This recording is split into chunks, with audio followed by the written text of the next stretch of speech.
aussi, alors ça c'est un truc très important, enfin très important, oui très important, de Yasmina Khadra, ça s'appelle Le baiser et la morsure, c'est chez Bayard.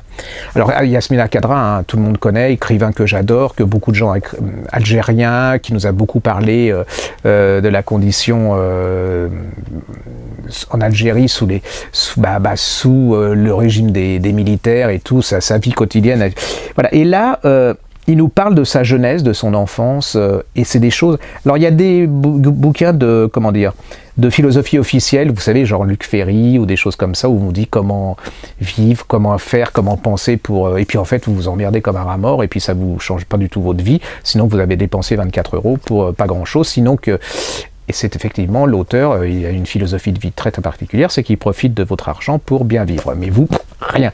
Alors là, par contre, dès les premières pages, cet homme, il a une philosophie de la vie incroyable. Déjà, il nous raconte qu'il est originaire d'une tribu qui s'est mise dans le désert au sud-est de l'Algérie. La caractéristique de cette tribu, elle s'est établie dans le désert vers le XIIIe siècle. Hein. C'est de donner l'importance aux paroles et aux mots. Et on lui a toujours appris que on pouvait vaincre par la force, mais que si on arrivait à convaincre par les mots, là l'individu était complètement vaincu, mais sans être sans offusquer, alors qu'on peut vaincre par la force, ne pas être convaincu. Alors il raconte, hein, il y a un portrait de sa mère qui bouleversant, il y a contraire. Alors il y a des choses incroyables, c'est-à-dire que je suis pas tellement pour le mariage forcé, voyez-vous. Et bien lui, il raconte que bon, quand il était plus jeune, son père l'a forcé à se marier à une jeune femme, hein.